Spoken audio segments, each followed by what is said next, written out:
I think a major lesson that I have learned over the years is that you really don't know everything.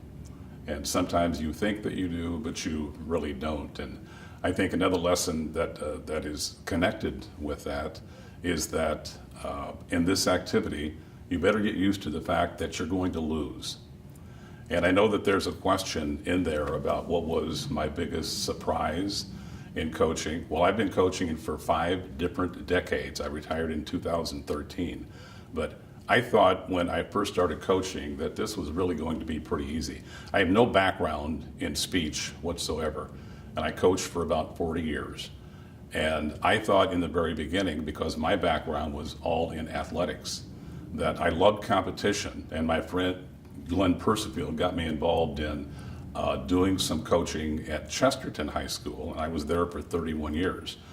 And the whole story is that I was his good friend, and he was the guy who started the program at Chesterton, and he said, Joe, we've got a tournament coming up this weekend, and I need a judge. And so, would you like to go along and judge? And I said, what do I do? He said, well, you just go into rooms and you rank kids and so forth. And so I went along just as a favor to him. And we were on a bus with about 10 kids, I think. And so at the end, they had this piece of paper that went up for all these events. And I said, what is that? And he said, well, those are the kids who made the final round.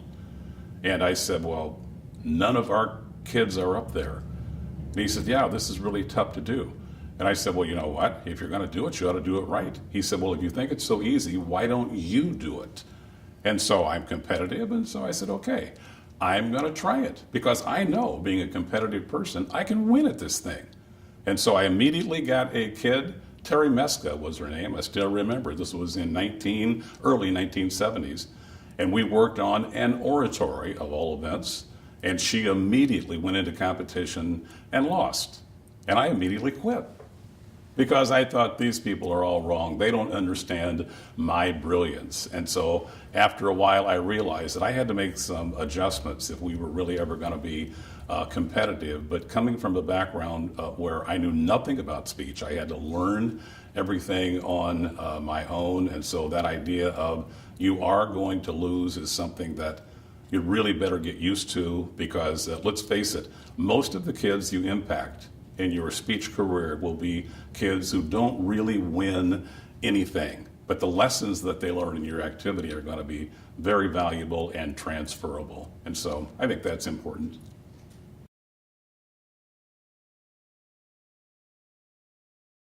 The advice that I would give other coaches is really something cumulative from all of my experience. I coached for about 40 years. And I think that it is, number one, take yourself seriously. Let me explain what that means. Well, you know, this is all about the power of the spoken word. It's about kids and the love of kids and education, and you have to give them total priority. Well, you have to remember that you better take yourself seriously, because you're the essence of why there's even a program there. And things in speech I've learned don't work from the bottom up, they work from the top down. And that means that that's the coach, that's an administrator, some administrator who supports you. And the fact that you are the essence of what happens. Because for many programs, let's face it, if you leave, that program dies. And so take yourself seriously, pat yourself on the back, and realize your almost conquistadorial value in what you offer to kids and a program. And I think along with that is the advice and realization that you are the coach of a team. It's not a club. And along with having a team, that means there are responsibilities, not only that you have, but that the kids have. And I want to say something, whether I'm supposed to or not, that after a point, for the kids who get on your team, you'll have most of them who love the activity, they'll do whatever you want, but you're going to get a few. They may have talent, but they don't really want to come to practice. They really don't want to show up when you have something scheduled. They really maybe aren't on time for the bus for a work session. They're not really prepared. And you meet and you talk and you meet and you talk and you offer consultation and so forth, but after a while it continues. Well, the great thing about America is that you can leave it. And as a team, you need to realize that there are responsibilities. And so sometimes this might not be the correct activity for that particular kid. Because if you take yourself seriously, what you're really saying is my time is valuable too, and I'm going to make sure that the kids on my team get it, who really do value me and what I do, because that whole idea of valuing each other is reciprocal. And so make sure you take yourself seriously enough and always be able to laugh. A tip for other coaches, there is a big one, and I think it relates to not only a coaching tip, but it's a tip specifically, I think, for oratory, that's my favorite event and has been ever since 1972 in Terry Mesca when we immediately lost. Every day at the end of the school day, I would have kids come down to my room, and these were the kids, they were my kids, and they would come into my room, and I had a number of kids who would come in, and some were in speech and some just kind of wanted to hang down there. But I would see other kids walking down the hallway, and they were going into the rooms of other teachers. And sometimes these teachers, I thought, what are they going into that room for? That teacher is not even that good. And after a while I realized what I really was saying was, those teachers aren't really that good because they don't teach like I do. They don't have the same personality that I have. And I had to understand after a point, because there was a way that I was doing oratory, even in Terp 2, and it was my way. But the problem was, I thought everybody learned like I did. I thought everybody had the same type of expectation that I did. And so when I didn't get that back, I thought there was something wrong with them. And that leads me to the whole idea of learning styles. There are 4 that I have learned that I want to share, and this is not revolutionary. You guys would know this. There are people who learn best and are motivated by discussion. They love to talk. There are people who are motivated and learn best by evidence. They want to know, give me the facts. That needs to be something that I can prove. There are those who learn best, they need the big picture. You got to tell me why I'm talking about this and where I'm going, or else I'm not interested. And then you have the people who are the touchy-feely people. They want to have little games that they can play, and they want to color and so forth, but that's how they learn best.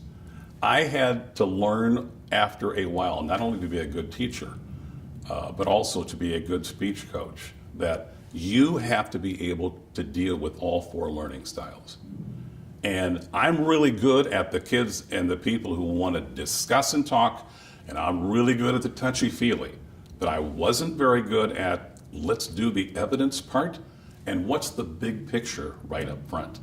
And so I want to offer to everyone the advice that you better know all the different learning styles, because they're all in your classroom and they're all in the audience, and you have to appeal to all 4. And I had to realize that I really wasn't that big of a deal, and that there are people and kids who are attracted to other type of learning styles, and those teachers drew those kids to their room. And I think that overall that made me a smarter teacher, and it made me a better coach.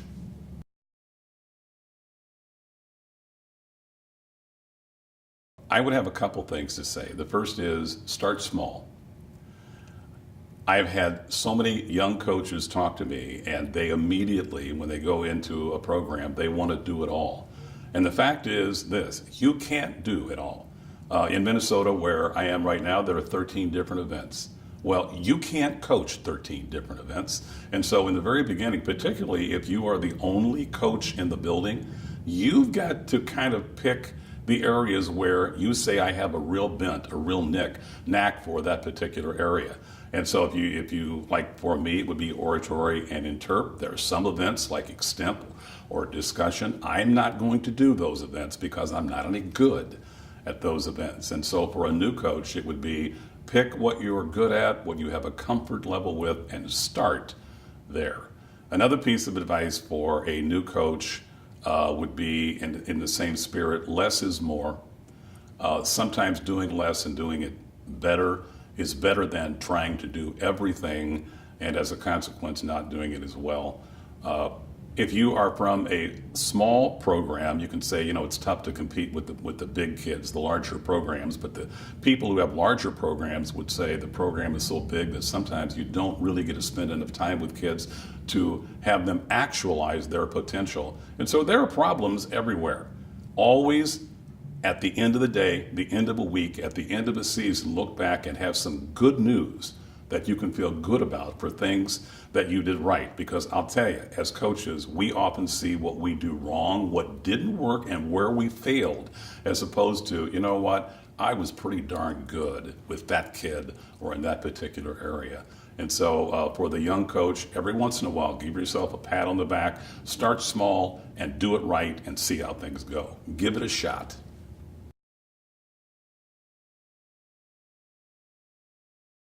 If the horse is dead, dismount.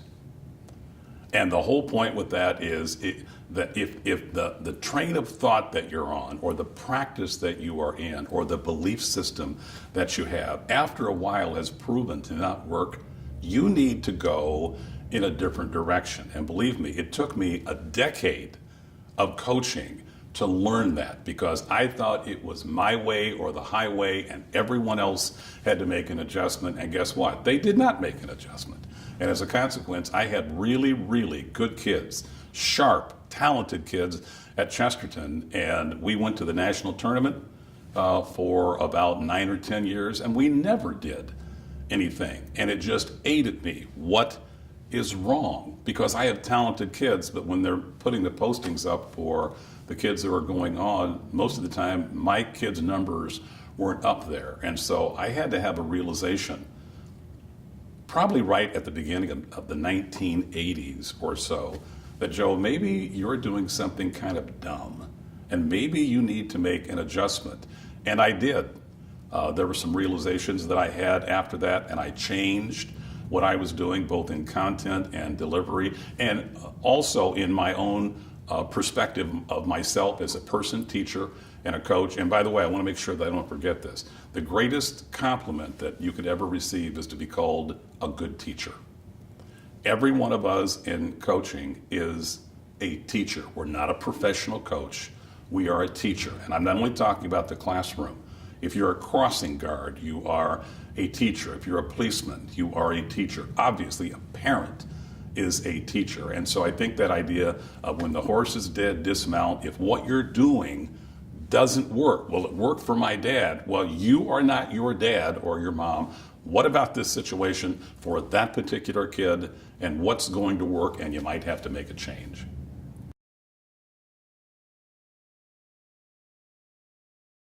A top tip that I have for oratory is that you need to love it. I think that oratory is the greatest event, because I think that there are so many things that you do in oratory that you have to do in real life too. I think it's cumulative. It's the best of the head and the heart, and it's not just facts, it's not just human stories, it's a combination of both. And so I think having that passion for the event, that is a staple. You have to have that to begin with. But next of all, something that took me a long time to realize is the greatest tip and lesson that you can get about oratory from me, Joe Wycoff, is the realization that oratory is not giving a speech. It is the sharing of a truth.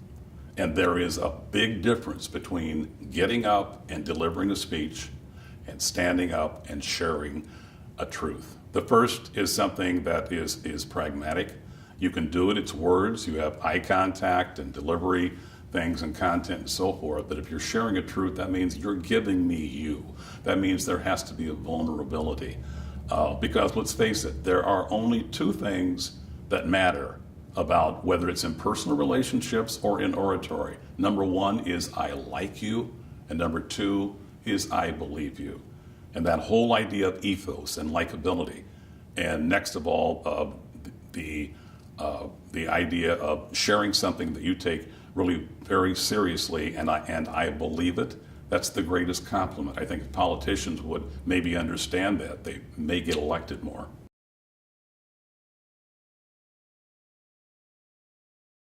Well, first of all, I've coached in 5 different decades. I don't look that old. I started coaching in the 70s. And so I think that it really is kind of, in some ways, day and night. In the 1970s, my first national tournament was in 1973. And it's interesting because the guy who's in charge of the national tournament for the sound system and all the finalists, they get mic'd up. That's with Mark Ferguson. And it's ironic because in 1973, I was at that tournament trying to learn everything I could. There was an orator that I qualified. And Mark Ferguson, the guy in charge now of all the sound stuff and everything that we do here for the finalists, he was a finalist in Dramatic Interp, and he was the national champion that year. And I can still remember him doing Requiem for a Heavyweight. And I mention that because I think that over the years, even though right now with the old NFL, back in the 70s to 2015 with the new NSDA, what's in an initial, the quality of the kids' performances really has not changed that much. Excellent is excellent is excellent. And all the way back in the 70s through 2013, 14, even this year, I'm sure, boy, good kids are there. And so I think that's been really pretty consistent. I think that a comparison regarding size, it's like comparing a professional league to T-ball, because we're much bigger now. We have international and so forth. But I'd like to give a shout out, if I could, to some of the things that were done back in the earlier days that were chaotic a little bit. But you know what? It's like if you're going to do some remodeling of a house, and we've watched a number of different shows, and boy, there's a beautiful older home, but you're really concerned about the infrastructure. And it's a beautiful house, but boy, you better watch out, because if the foundation is cracked, you're in trouble. If the plumbing is all wrong, you're in trouble. If the electrical is not in good shape, you're really in trouble. And I think that the infrastructure that was laid decades and decades and decades ago, I think that really was stable and it was strong. And I think that in the current day of the NSDA, that's what they've built on. And so I want to give kudos to the past decades and the old NFL and what was established, because they did a tremendous job of putting in a sound infrastructure for our kids in competition.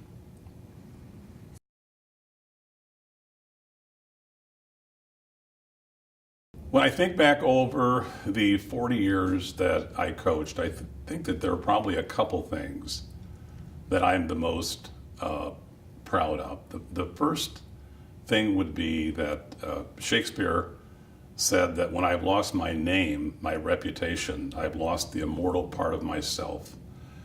And I think that I have been really pretty good over the years of making sure that I made my name matter for the right reasons. And I did things my own way, and I tried to represent things the right way. And it's because, as with anyone, I know that there's nothing more important in life than your name. Because when people say it, when people say Joe Wycoff, the name Wycoff, that's my mom, that's my dad, that's my kids, that's my family. And so you take that really seriously. And I'm pretty proud of the fact that I've really worked to represent the right stuff, and hopefully everybody in the Wycoff family I will have made maybe a little prouder, and that makes me happy. And next of all, I'm really pretty proud of making myself, when I was teaching. For 34 years, I was a classroom teacher, and for 12, I was an administrator. So I was in education for 46 years. I made it a point of all the good things that happened in speech, whether it happened to be in oratory, or whether it was in interp, or whether it was just a team thing that we were doing. If I found that it worked, I put it in my classes. And so I took those things for effective communication, or things where I thought that could really make a difference in a kid's life, and I made it part of my curriculum, because I'm an English teacher. And whether it was grade 9 or grade 12, and I taught middle school for a couple years, I tried to put what I was doing with the speech kids into the curriculum of my classes, and the kids liked that. It made me happier because I was consistent in promoting that idea that you're not a professional speech coach, you are a teacher, and there's no greater compliment than that. And so I'm pretty proud of that.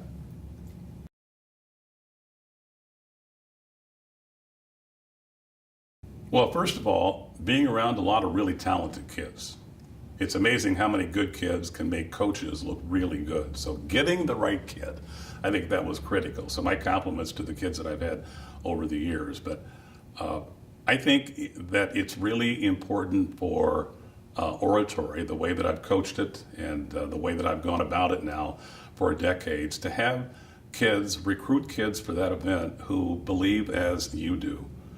My objective has always been in oratory to create beauty with words, to create beauty with ideas. I firmly believe that every orator, every great orator, is a storyteller and a thinker, which should be everybody's curriculum to make sure that your kids can think. And I believe that every great oratory is made up of metaphor and meaning. And if you work to be, and you have a love and a passion for wanting to create beauty and working with kids who, they don't want to be a wood worker, they want to be a word worker, and they get excited with language, and they get excited with pictures and research and so forth. The fact that I've been blessed to have kids like that over the years, and they shared my passion and I shared theirs, and we both, right from the very beginning, the orator and myself, the idea of sharing a truth and not giving a speech. You're being vulnerable and sharing a part of yourself. You're giving the best of your head and your heart.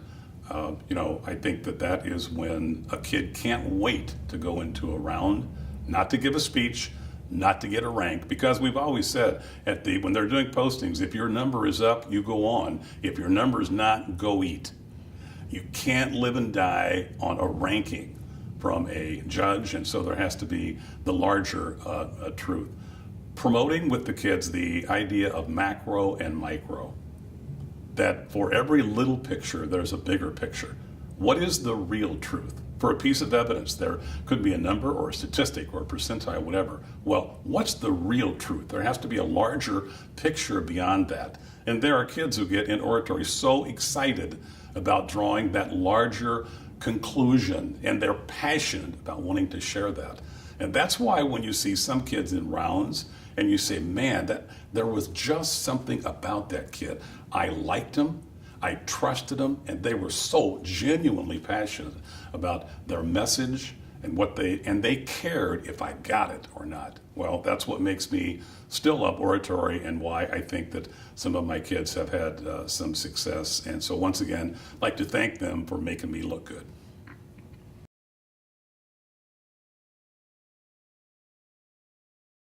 I think my biggest surprise, I don't know if it's the biggest, but at least a major surprise for me, was the realization that I had a long time ago. It's been decades ago, when I made the decision, for a number of different reasons, to give away everything I knew. Because there had been years before that when I didn't do that.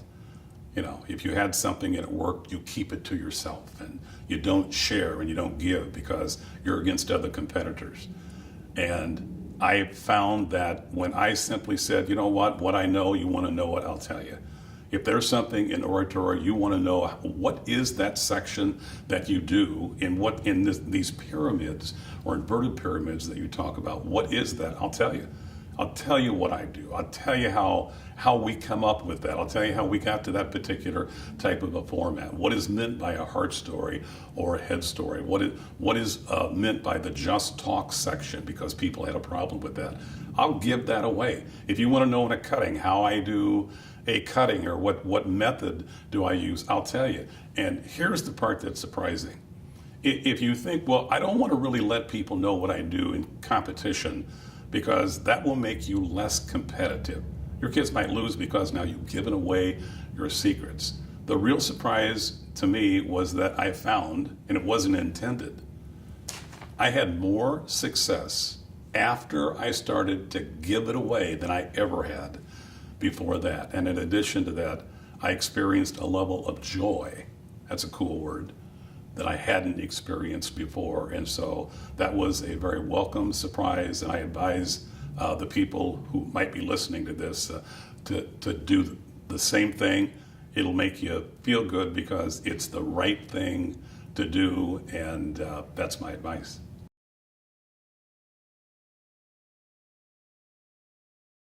Well, I think I would probably say early and then later. In my early career, I didn't really know anything, and so there were some people I admired. Now you have to understand that when I started taking kids to the national tournament in 1973, we went for a number of years, and my kids never did anything. You talk about were they in finals? Are you kidding? In finals, they weren't making the break after 4 or 6, whatever it was. And I had great kids. I happened to be doing some things that really weren't very smart. And so I went to everything. I watched everybody. And after a while, I got an idea of who are the people who are winning? Who are the coaches who are winning? Or kids that I see in competition, because I would watch everything, trying to soak up what I could. Who is that kid? I like what they're doing. And so over a while, there were some names that came to the top. Jim Hawker, Jim Copeland, Lanny and BJ Naglin, Art McMillan. But you know what? Those guys, and also people like Carmendale Fernandez, they were really, I think, high rollers at the national level, and I like to see what they were doing. But I think that the greatest influences that I had were really much closer to home. Big influences for me in my early career were, first of all, the coaches at Chesterton High School when we first started out together. Most of us knew nothing. We were all friends. We were all in the English department, and we just figured it out over a number of years, and we did it together, and we helped each other, and we supported each other. And so we were a little program and way up in northwest Indiana by Lake Michigan, close to Chicago. In the beginning, we weren't Chesterton. They didn't know our name. We were Chesteron and Chestertown. But over a period of years, we did become state known, and then after a while, nationally recognized. And so I just want to give a shout out to the coaches, the fellow coaches that I had at Chesterton High School. And then in addition to that, the coaches in Indiana. Indiana became a very competitive state, and even to this day, I mean, Indiana is tough. But when I think of the competition that we had with Helen Ingstrom from Munster and Dan Tyree at Plymouth, and so forth. It's that type of competition in Indiana that got us ready to play for everybody at the next level. And I've got to say something special here. There's a guy now who has recently passed away, Tom Oglesby. He was at a school, little bitty school, Southwood. And when I was trying to figure oratory out, he had a girl, this was in the early 70s, Bonita Brought, I'll never forget her name. And I was watching a round, and Bonita Brought was speaking, and she gave a line. I think her speech was, on greed or something, but the line was that greed, say it's on greed, that greed is like an M&M, only it doesn't melt in your mouth, it melts in your mind. And the light bulb went on for me, because I saw and heard that is what I need to do. It's all about metaphor, and it's about pictures, and it's about beautiful language. And Tom Oglesby and the Southwood program, they were the ones in my head and heart where I said, I got it. I want to thank you guys, because you were the first ones, and Tom now has passed away, but man, was he a great coach from a little bitty school, and he was a big influence on my life.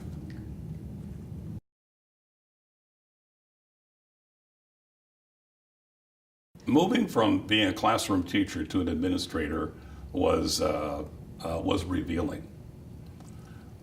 For 34 years, I was a classroom teacher. I'm an English teacher, and I worked with all different levels of kids, 9 through 12. 2 years I had middle school.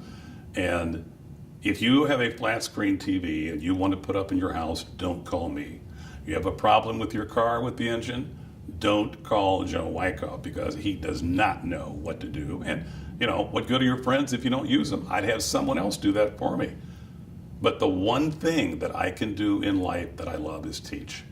I love to teach and I love to work with kids, and that I can do. And so for 34 years, I was a classroom teacher. And then they came to me and they said, Joe, we have an opening as the administrator for arts and activities. We like a lot of the things that you've done around the building. You have leadership experience, you're a speech coach, whatever. Would you consider interviewing for that job? If you get the job, would you consider going back to school and getting your administrator's license? I immediately said no.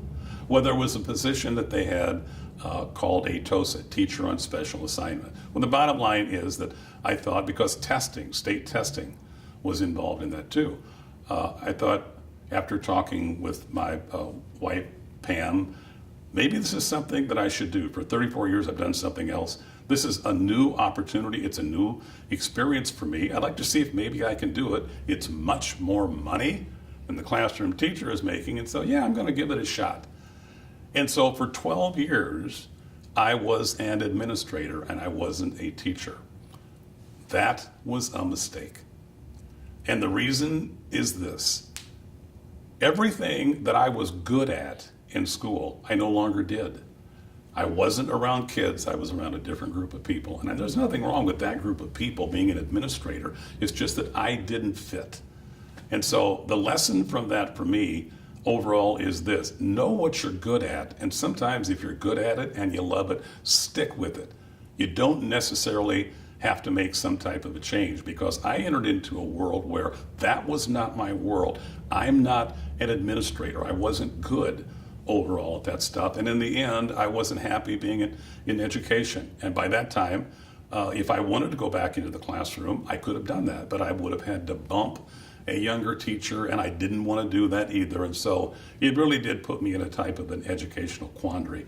I remember the words of Henry David Thoreau, who said, "Traveling is a fool's paradise. The wise man stays at home." And he talked about getting rid of your sad self, and moving won't remove that. But his whole point was, stay true to your own insides. And that's what I should have done. I didn't do that. But anyway, I learned something.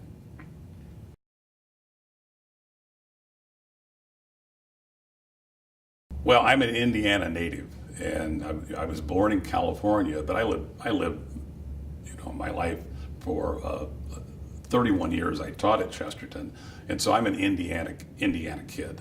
And so the years that I happened to be there were really formative. They were wonderful. The reason why I even went up to the Chesterton area was my aunt was the secretary at Liberty High School. And I had just graduated from college. I had a degree in education, had no job, didn't know what I was going to do. And so she called and said, "Joe, would you like a job at Liberty? We have an opening in the English department." Little bitty school of about 300 people, and that included a middle school and an elementary. And so I took the job, and after 2 years, there was something called a merger. We woke up one day, and now Liberty was part of Chesterton. And so there were a few of us who we went to Chesterton High School, and that's where I then was for, the next number of years. That's where my good friend became Glenn Persifield. He was the founder of a speech and debate program, getting paid nothing. He ended up paying everything out of his own pocket, but he loved the activity so much. No administrative support. It's amazing, there was no administrative support until Chesterton started to win. And then we did get administrative support. But it was my time there that I met my good friends who became part of the speech staff. They were my friends in the English department. We were all English teachers. We didn't know a whole lot about speech and debate, but we did want it. This was something we wanted to do, and so all we did was figure it out. And so we went from the school that was known as Chesterton or Chestertown into Chesterton, and a school that no one knew. After a period of time, we won 7 state championships in a row, and then a couple, we were 5th and 3rd, and then we won a number of other state championships in a row. And then after a period of time, my life kind of moved on, but some of the coaches were still there, and so Chesterton was in good hands, and it is in good hands under Bob Kelly, who's my really good friend and has been with me the entire time. And so the times at Chesterton were really great. I've got an interesting story and a commentary here. Chesterton had gotten to be very prominent in speech and debate.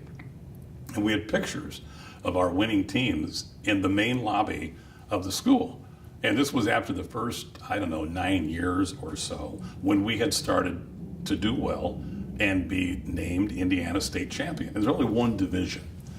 And so we had 7 pictures lined up of state championship teams in speech. And then there were 2 years there where there was nothing. And the lieutenant governor from Indiana came to Chesterton because the school had won some kind of an award. So he was there for some type of an assembly. So he's out there with all of his handlers around him. And I'm out there too, and he's looking at all these pictures. And this is great. This is fantastic.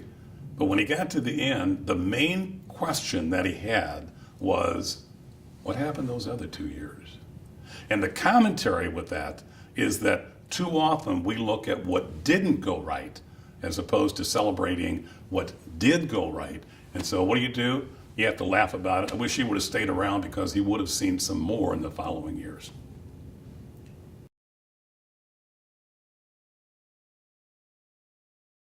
The national successes at Chesterton, we did have some, but once again, it took a while. When I started in 72, I think was my first year in coaching, 73, I think when you look on the stage and you see, at least from my perspective, when you see those kids on stage, which to me that's the ultimate compliment. Not the fact that you win. You got to be lucky to win. But if you are a national finalist, I don't care if you're 3rd or if you're 6th, you are a rock star. And I would see those kids on stage and I would just think, how does someone really do that? And over a period of time, you realize that you've got to figure it out and you've got to change things. And after a point, Chesterton did start to move up in the rankings. And at that time, they actually had a national champion and a 2nd and a 3rd and a 4th, et cetera, different than it is today. But back in the day when we started coming up, we eventually got to the point where Chesterton was a 5-time national champion. And that was due to not Joe Wycoff, that was due to that core cadre group of coaches who were there right from the very beginning. And Chesterton is still successful to this day. And we have had a number of national champions and national finalists. But once again, making the stage is the real tribute. That's why it always amuses me when I see people watch the tapes of the national final rounds and then criticize those kids. Did you like that kid? That kid was terrible. And I would say that kid would kick your butt every time you faced, because what you should do is watch those tapes and watch every kid and then ask yourself, what can I learn from that? Because that kid is a rock star. They're on stage at nationals. That was a dream that we all had. We worked for it, and luckily, sometimes we got it.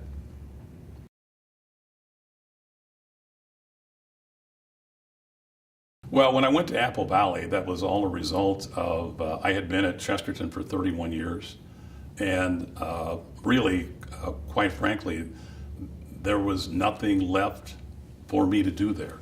We had won everything at the national level. I had had the success that I had worked for, we had as a school, and so there was nothing to keep me in Indiana because my kids were all grown and married, and so there was an opportunity for me to go to a different state at a different high school, and it was one of those where I could retire in Indiana, and so why not? And so I moved to Apple Valley, Minnesota, and that's where Pam Katie was in charge of the program. And I had known Pam since about mid-1980s or so, and my son Joe and I had done a couple of workshops for her where we would go to Apple Valley or another school she had taught at and do individual workshops for her kids. And she was so driven, but she just sucked up everything that we had to offer. She lived the activity, and there was such a connection because so did I. And so there was an immediate fit that we had. And so at Apple Valley, I was now an English teacher, but I was also now on the staff for speech. And Pam was the director of the program. And I didn't really like the fact that she was getting all the credit. And so I married her so that I could get my name mentioned up there too. And it was a great experience that I've had at Apple Valley. Apple Valley was already an established program, and I walked into something that was already there. But you know what? Kids are kids. And the same stuff that it took to produce a champion at Chesterton, that's the same stuff that it took at Apple Valley. And whatever your school you're at, it takes the same thing for your kids too. And so kids are kids are kids. I've loved my time at Apple Valley and the community, and it's all been beautiful, and life is good.